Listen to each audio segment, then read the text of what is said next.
Ragazzi, 1, 2...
These are 4 brilliant criminals at the climax of their most magnificent effort. This effort began 6 months ago in Porto Vecchio, where we were all aboard the ship for Africa. And they were my associates in a quest for uranium. An element not one of them knew the first thing about, except that they'd heard you could get dough for it. Big dough. Who? I mean, what do you suppose they are? Businessmen, does it matter? Well, if we're going to be on a small boat with them for weeks and weeks. I only said they might be fellow passengers. Harry, we must beware of those men. They're desperate characters. What makes you say that? Not one of them looked at my legs.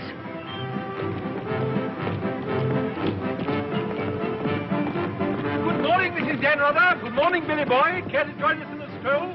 Turn up the liver, sweat out the toxins, help nature to help you? Wouldn't dream of it. Really, Billy, you mustn't be so offhand with Mr. Peterson. If I were to treat him with more than common politeness, he'd misunderstand and try to push me around.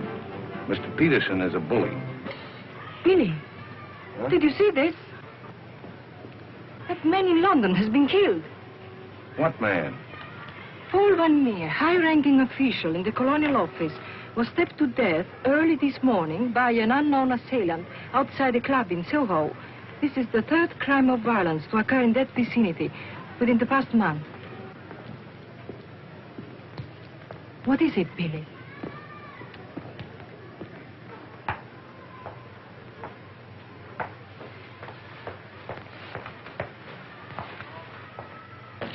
In heaven's name, Billy, say something.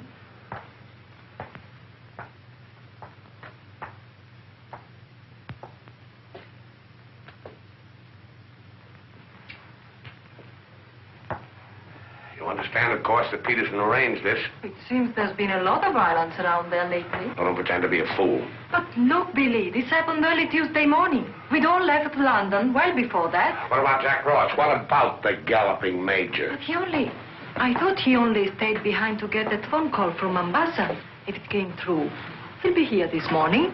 Well? Don't get so excited. Don't jump to unpleasant conclusions. Jump? They might as well have drawn a map. Why was Peterson worried about Van Meer? What made him think he was dangerous? He was afraid Van Meer wouldn't stay bought. Afraid he'd get the wind up after we'd gone. He had visions of him trotting upstairs to his superiors, announcing I have certain information that certain persons have paid certain sums of money. Don't talk so loud, Billy. To obtain illegal rights to certain mineral supplies. That Indian, that Raja or whatever he was, that you worked for in the old days, he killed a lot of people, didn't he? Ah, but he had a better style. Besides, he was out for a kingdom, half the size of France. What's the difference between that and millions of dollars? We must think of the future, Billy. This is our big chance. It may be our last.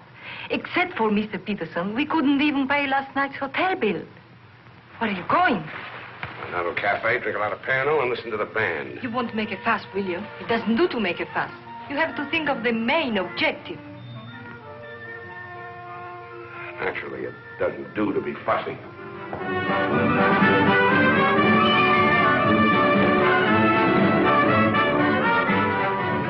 It's your move, Gwendolyn.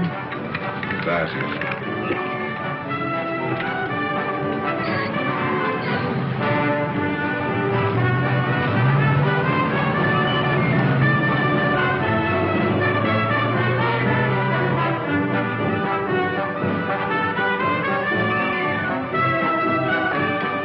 Luggage is in there. Bring it up.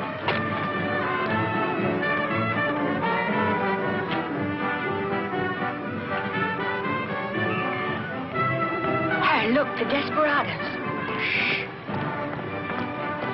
Not quite now, Convict Billy. Hard liquor before noon. I'm celebrating. Celebrating what? The safe arrival of the Major. He came galloping in a minute ago looking tired but satisfied. I take it his mission was accomplished? Yes, well, it's getting on for lunchtime, gentlemen. I'll see you later, Billy. Your move, Gwendolyn. Gwendolyn, it's your move. Oh. Check. Last. Are you sailing on the Niagara? Africa bound. So are we. Oh, my name is Chelm. This is my wife. How do you do? My name's Dan Rutherford. How do you do? Are your friends sailing too? The whole kit and caboodle. You're a very mysterious group, I must say. Really, Gwendolyn? How so mysterious? Well, for one thing, you all appear to be of different nationalities. Your move, Gwendolyn. Check. I have a theory about you and your friends. Correction. My associates. As a matter of fact, I think you're doctors. Evil ones, I mean. You're going to the heart of the jungle where human life is cheap to perform ghastly experiments which require the sacrifice of thousands on the altar of science. You must excuse my wife. She has a very lively imagination. Check me. I don't know how you expect me to play a decent game when you keep talking all the time. Harry's been all out of sorts today. Usually he's a wonderful loser. Good morning, Mr. Dunrada. I bring you the captain's compliments, along with the sad news that the sailing of the SS Nyanga has been postponed. Now, look here. This boat is definitely, most definitely scheduled to sail at 2400 hours. Scheduled, Mr. Chelm, but not, I fear, destined to do so. The fellow gone, or is the captain drunk? Oh, of course the captain is drunk. But the real trouble is with the oil pump. Well, it's not good enough. Simply not good enough. Quite right, sir. But you're putting it too mildly. The present oil pump is no good at all. Well, how much delay does this mean? To locate, bargain for, purchase, and install a new one will require, I should say, more than a day, less than a fortnight. Utter, hopeless inefficiency. Probably it isn't the oil pump at all. Just making it an excuse to hang about and pick up extra cargo. Guns or opium? I wouldn't be surprised if she turns out to be a smuggler. What a miserable place to be stuck in. Squalid, fifth-rate port. Ever been in Fuerteventura before? No, I don't know this part of the world at all. Oh, I thought not. Otherwise, you wouldn't be so upset about staying. Magnificent country. Ruins to visit by moonlight, fine stretch of beach. Back there in the hills, one of the few spots left in the world where you can get decent food and drink. It's called the Blue Pavilion. I insist you give me the pleasure of having dinner with us tonight. Oh, that's awfully kind of you, but... Us? You and your associates? And my wife and me. The committee? Oh, Mr. Chelm, I want you to meet a friend of mine. This is the Galloping Major. The committee wants you to toddle round. Okay. Right away. I'll be along. Better toddle. I said I'd be along. They don't like to be kept waiting. I'll lay on a car. We'll meet in front of the hotel at 6. Arrivederci. Dan Rather. An American, I suppose. Anyway, I quite like him. Time. 24 hours in the day, 1,440 minutes for somebody else to get busy on the same idea as ours. We ought to have got the plane and flown out, as I said from the start. You remember I said it, O'Hara? My name is not O'Hara. It is O'Hara. You hear? Mr. O'Hara. Yes, Mr. O'Hara. But you remember I said it? I said we ought to take a plane. Time. What is time? Swiss manufactured, French hoarded, Italian squandered, Americans say it is money, Hindus say it does not exist. You know what I say? I say time is a crook. If we took a plane, we'd be there inside 15 hours. Instead of who knows where. I don't want any more talk about flying. The sky is for the birds. My feet are on the ground. Both of them. Come in, Billy boy. What's all the fuss about? No fuss, Billy. We're merely wondering what course to pursue in view of this unfortunate delay. Join the peasants in their revels. Go to church. Write your memoirs. Very funny. I like an associate of mine to have a sense of humor. Good laugh does more for the stomach muscles than 5 minutes setting up exercises. And now that we've had our moment of fun, and all the better for it, let's get back to the question. Doesn't this delay call for a cable to your friend in British East? Mustn't send cables. Can't you get it through your heads that the population down there has trained noses? They can smell a uranium deal like a cat smells fish. But aren't you afraid, Billy, that when our little party doesn't show up on the date you said, aren't you a teeny bit afraid that your friend might use this as an excuse to begin negotiations elsewhere? If my friend were looking for an excuse, he'd find a better one in the morning papers. What do you mean? I'm talking about the untimely demise of Paul Van Meer. I'm appalled, Billy. What an unwholesome opinion you must have of your colleagues to imagine that we... Look here, Peterson, you don't have to convince me of anything. You don't care what I think as long as I don't do anything about it. And I won't, unless you ever decide to sick that knife-happy little junkie on me. Watch yourself, laddie. Now, Jack, behave yourself. Sit down. For shame, Billy. I think you owe an apology to everybody in this room. And if you're half the gentleman I know you are, I'm sure you'll make it. As I was saying, Peterson, you've nothing to worry about. My friend won't pull out unless I tell him to. For purely venal reasons, that's the last thing I have in mind. Jack, give Billy a light.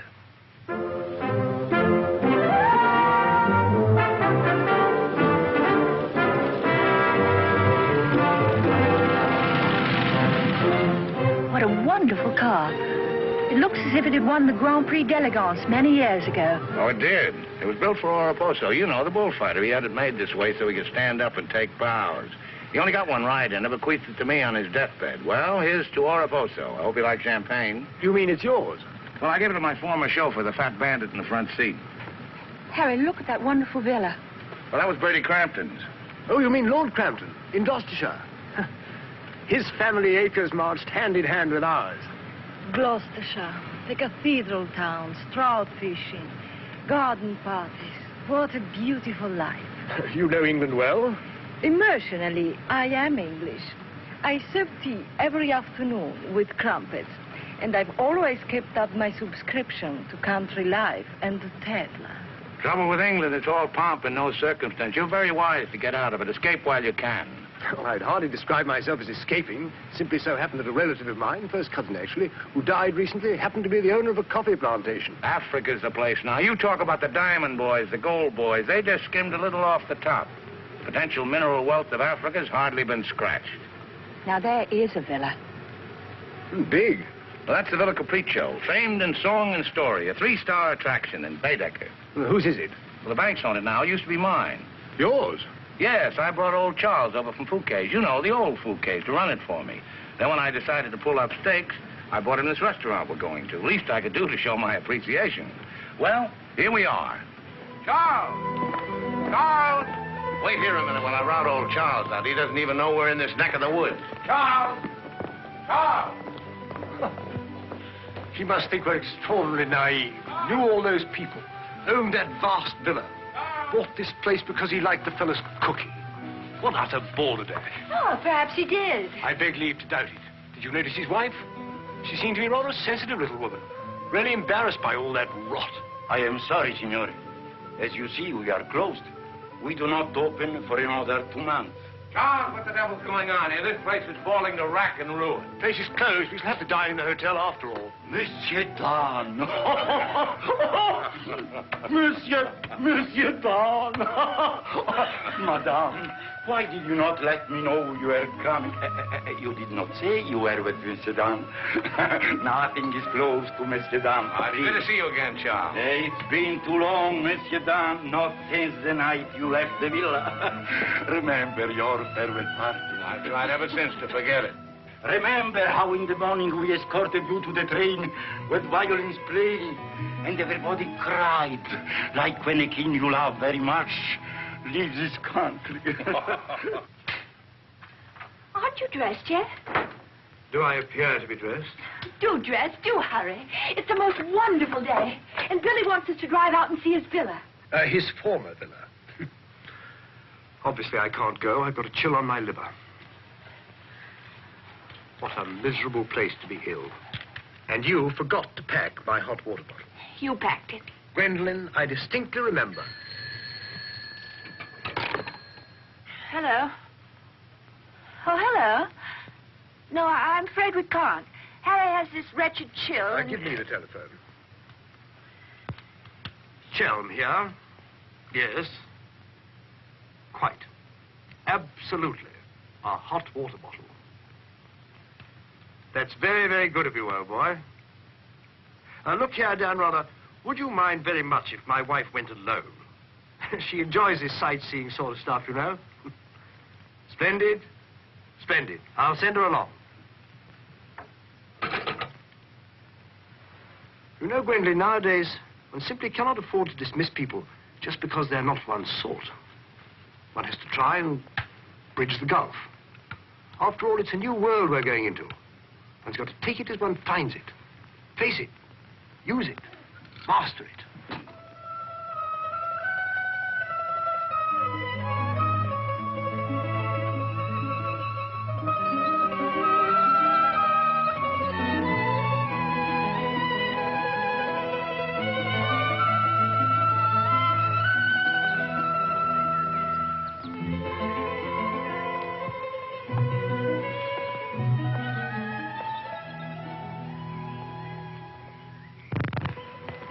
You know, I've seen Americans on the street, in the cinema, of course, but I've never talked to one before.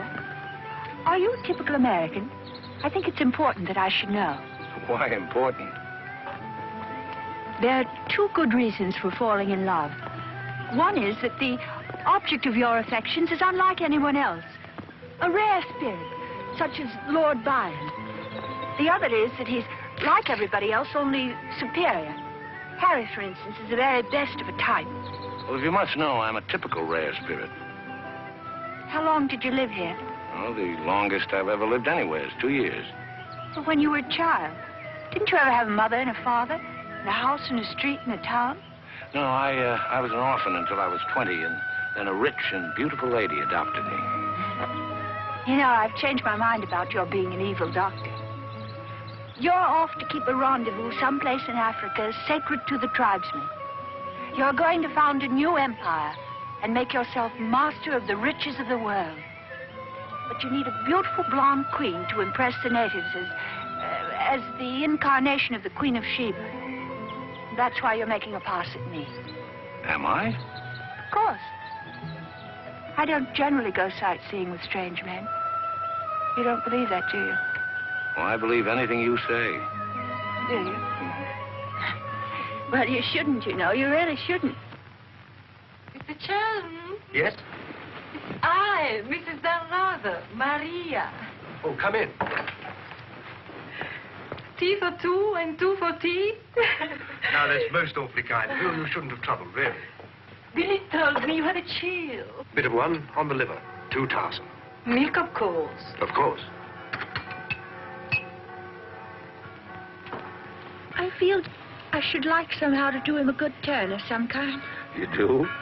Well, naturally. Oh, I see. Naturally. I think it would be nice if you were able to do something for him. Help him along. Give him the benefit of your advice. Delighted, of course. For instance. Oh, something with business. He was very pleased with that tip you gave him on the way home last night about the gold shares. I've forgotten what I told him. What was it? I don't remember either. I was listening to your voice. I wasn't listening to what you said. You see, if you were helping him, it would be so much easier for us to be together a lot out there in Africa. Was he any headed for business? Why, he's simply brilliant. I wouldn't have thought it. But of course he is. You don't suppose I'd marry a ninny, do you? If you imagine that Harry's simply going to Africa to plant coffee, you're very much mistaken. In point of fact, coffee is the least of Harry's interests. In point of fact, the land he's acquiring is extremely rich in certain minerals. Minerals which are indispensable to the production of atomic energy. Harry's land simply teems with uranium. Wouldn't surprise me to see him become the uranium king. So you see, my husband isn't such a ninny as you may have imagined. It might very well be worth your while to go in with him. The potential mineral wealth of Africa's hardly been scratched. I was telling you last night. But of course, it's a well-known fact.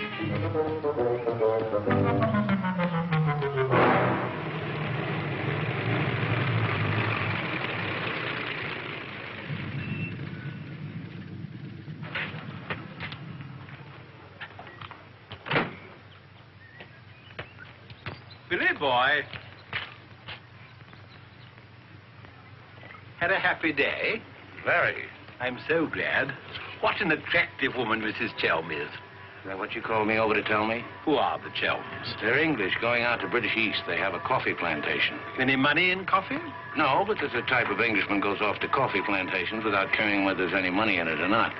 Relatives leave them coffee plantations and they go out to them. But why this sudden interest in the Chelm? I'd just like to know who's making friends with my friends. Now you know.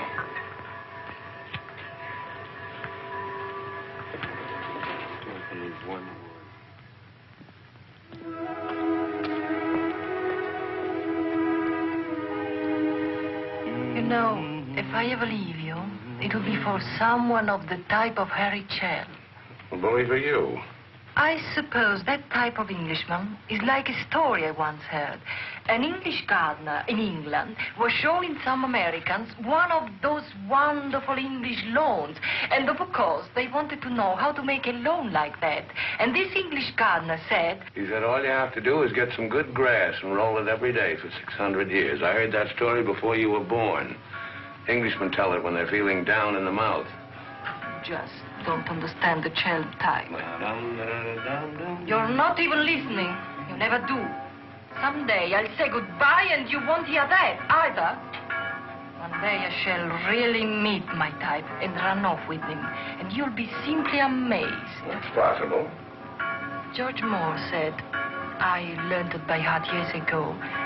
He said that each great passion is the fruit of many fruitless years. George Moore was a very distinguished English writer, you know. Except that he was Irish. Cheer up, sugar. If I make $1 million on this deal, I'll buy you an old English lawn, one we can roll up and take with us.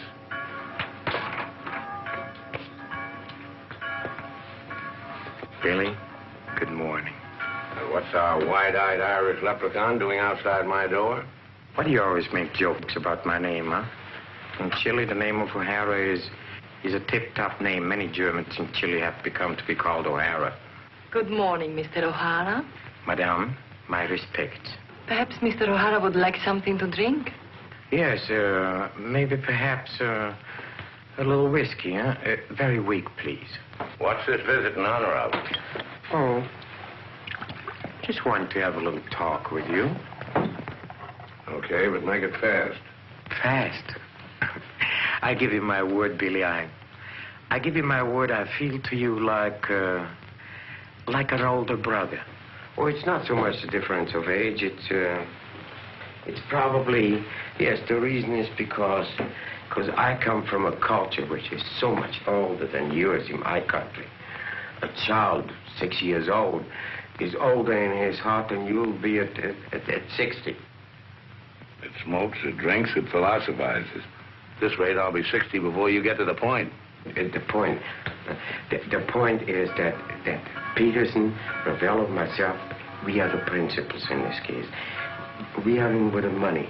We cannot switch around and turn, but an agent, It's easy to imagine that he could conceivably doesn't feel himself quite as irrevocably committed as Peterson or...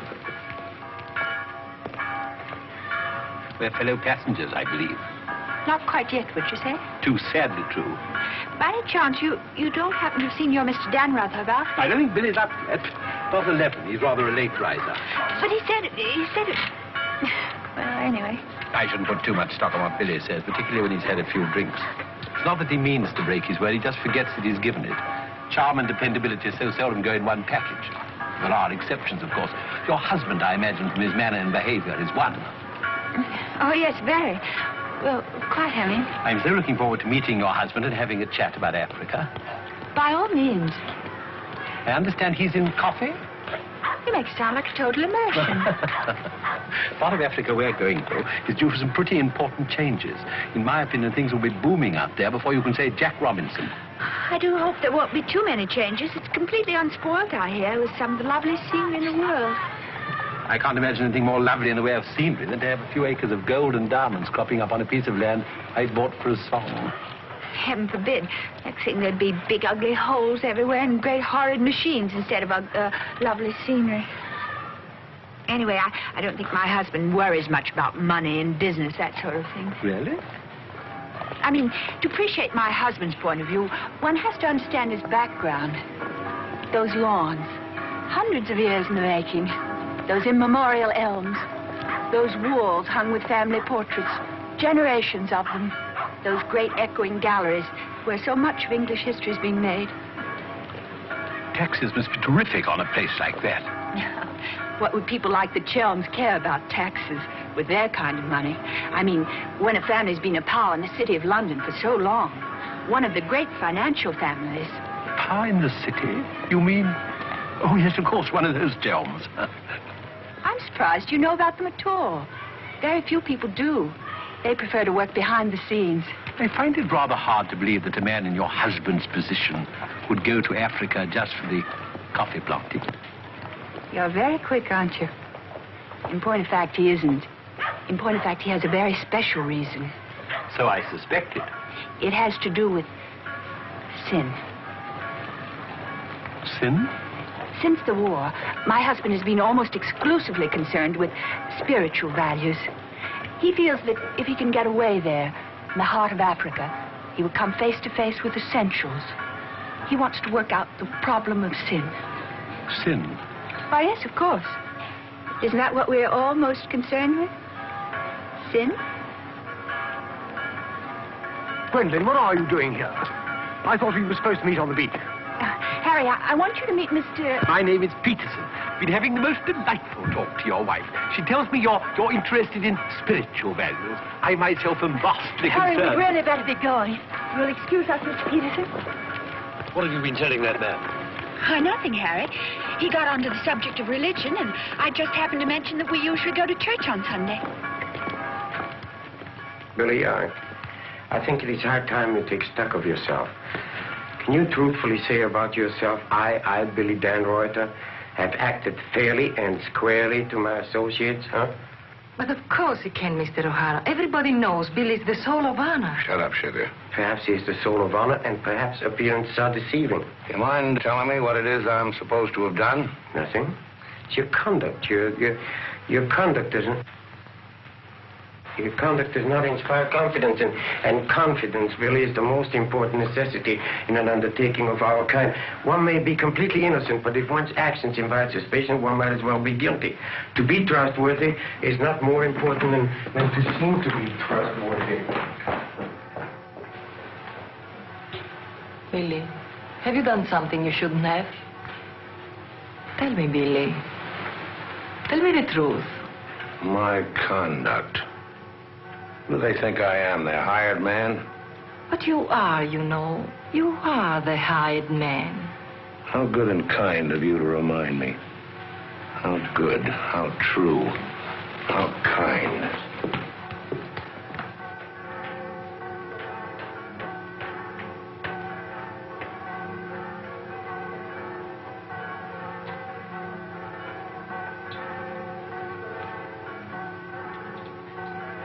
Oh, I say, Dan, rather good to see you. How about a drink? Well, Oh, come on, my dear fellow. Let me buy you a drink. Oh, Gwendolyn, don't forget to send one to Aunt Beatrice. Can't understand it.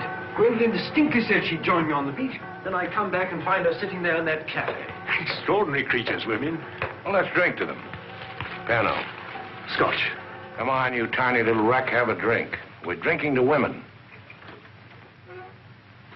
Take the drink, but won't join you in the toast. Glass of Irish. Women. Hitler had the right idea. Keep them in their place. Kleine Kinderkirchen, babies in the kitchen. Say what you want to about Hitler, he had his points. Come. Look This here. generation's had its chance. Hitler, Mussolini, those were the men. Now is the age of the barbarians. The world's going up in smoke. I say let it come, get it over with. Well, if you don't mind, I'd like another year or so of worry. Worry? Just 1 minute, laddies. I've just 2 or 3 words to say to you, laddies, and that's don't worry. Don't ever worry. I'm in a position to know secret information. The Rosicrucians, the Great White Brotherhood, the high secret orders. But you've no faith. You must have faith. Faith and power, secret power. Men who guard the trust from the deepest inside of the whatchamacallit. Mystic rulers, all one club, chained together by one purpose, one idea. Mankind's champions. Follow me, Billy? Oh, why, of course. This generation's had its chance. Hitler, Mussolini. I can't stand here and permit you... Are you interrupting me? Relax, Jack. Have another drink. I simply want to state that things don't happen to be what certain people imagine.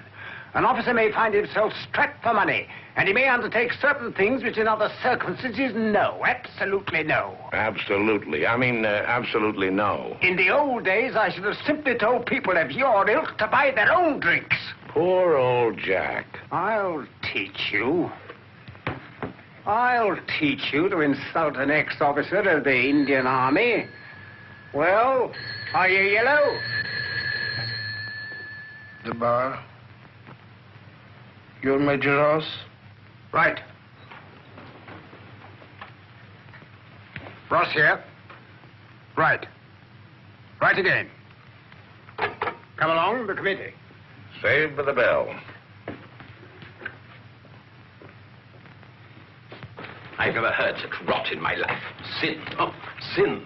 All I could do was to keep a straight face. No, I'm certain of it now. These are 2 very clever and dangerous antagonists. Sit here and help me close. But how could they possibly know what we're up to? Great interests like the Chelms have ways and means. Yes, and I'm convinced they're out to get us even before we get started. We must get ahead of them. Time has entered the picture in a new way. Never forget the time factor, gentlemen. It always enters the picture in the end. I'm sending a cable to London. I want full information on those Chelm interests. British Africa, too. Check up on his interest there. Every time the plane lands, I'll try and reach you by telephone. Keep me informed of the latest development.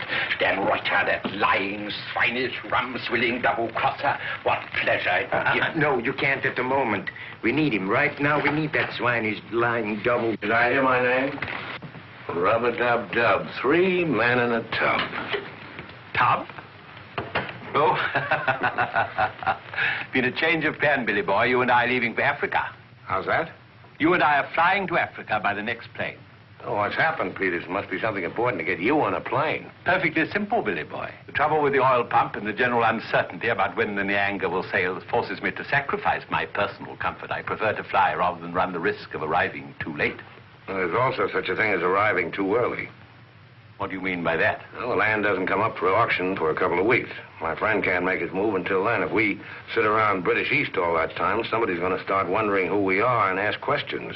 Is that your real opinion, Billy, or are you just looking forward to a long sea voyage with the attractive Mrs. Chelm as your companion?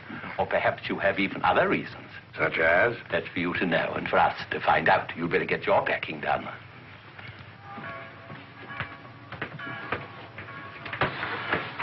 Billy? Where are you going? Off to Africa, flying. Just like that? Aren't you even going to kiss me goodbye?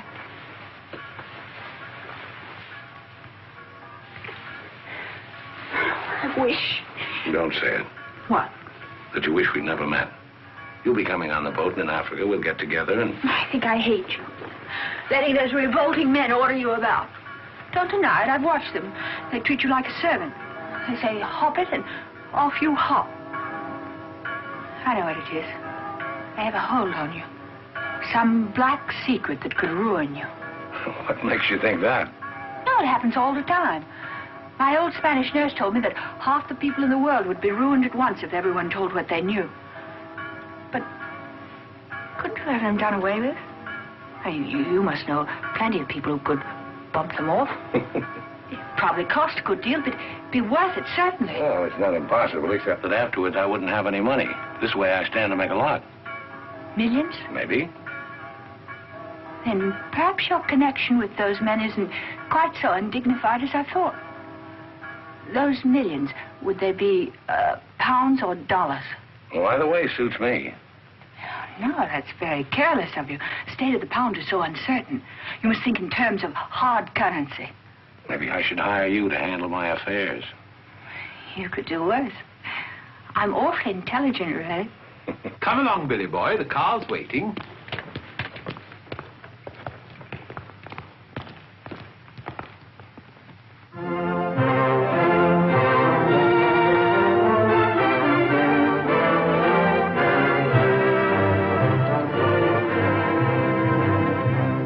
Can't get faster than this, we'll miss the plane.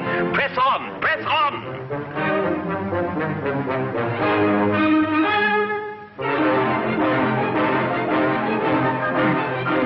High posting.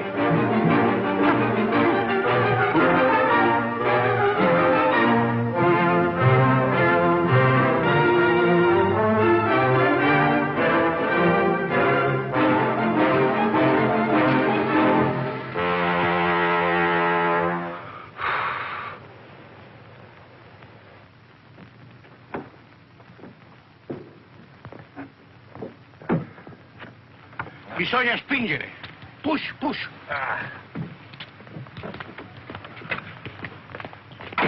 Come on.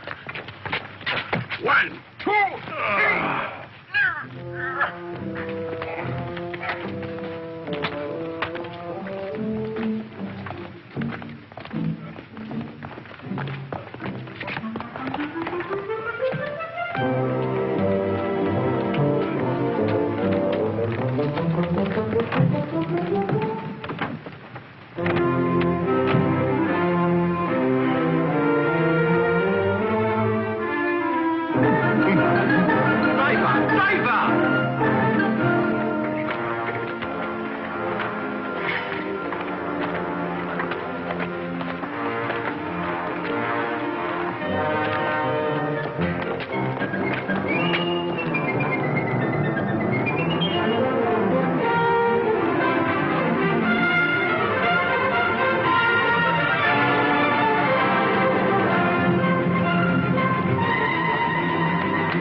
beautiful car.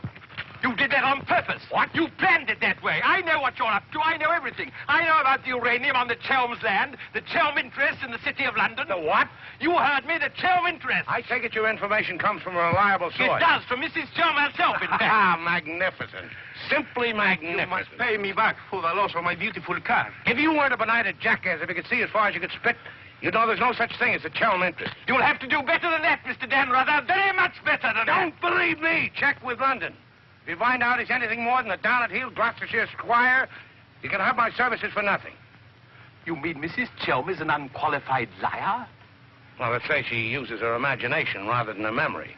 You will make restitution with no Mr. Dan, either the money or a new car. Why, you fat bandit, I gave you the car in the first place. How I came by it is beside the point. The fact you gave it to me doesn't make it any the less mine. Shut up. That's right.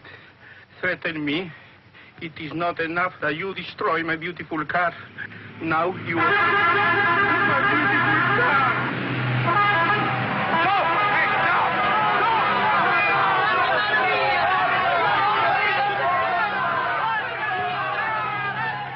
More than anything, I I want Billy to make a grand success out there. Oh, as you care so much about money, I should have thought you would have left Billy for some rich man. I shouldn't think Billy would mind, really. I mean, neither of you are in love or anything. You are a strange girl. Of course I love Billy. Actually, I adore him. And Billy loves me very, very, very much. That's why I trust him with his little unimportant amours. And what does he say about yours? But, darling, all husbands like their wives to seem attractive to other men. Be sure you explain that to Harry. I'm going back to the hotel.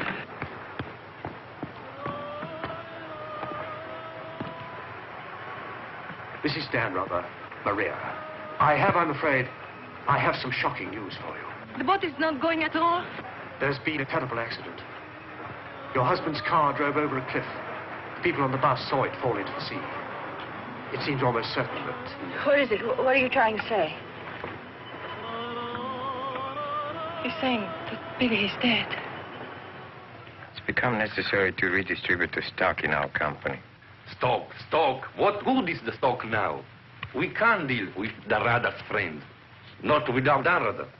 All the effort, the money, everything went over the cliff with that car. Ravello, you forget the English are very sentimental people. I tell you, there is nothing that Billy's friend will not do for his widow. And in black, she's a very touching figure. Poor Maria, you really have had a wretched time of it. You are very understanding. If only there was something I could do. Just now, if you could bring me an aspirin. I have a headache. Don't move. Just you wait there. I'll be back in a moment. Mussolini, Hitler, and now Peterson. A great man, a great loss. I'm going upstairs and reading my Bible. Why all the clothes? Maria has a headache. What's the matter with you? Go away. My dear girl, I'm as sorry about Dan Rather as you are. But after all, it isn't as if he was one of our oldest friends.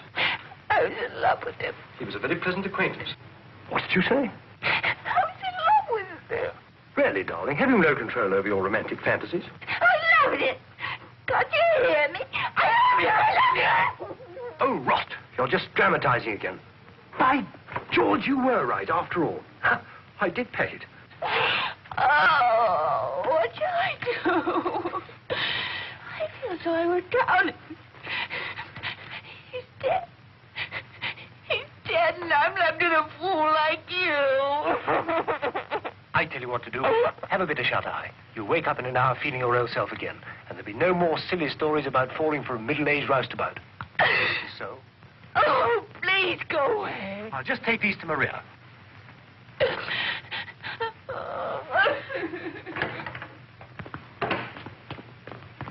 Mr. Shelm, this is very important, for you as well as for myself. Yes, well, get on with it. There is now an opportunity for you to secure enormous profits with virtually no risk. I want to beat about the bush. Our purpose in going to... For you as Billy's widow, it will be very easy to persuade his friend in British East, and for capital, we have Chelm. Quite evidently, you've been misinformed as to my interests.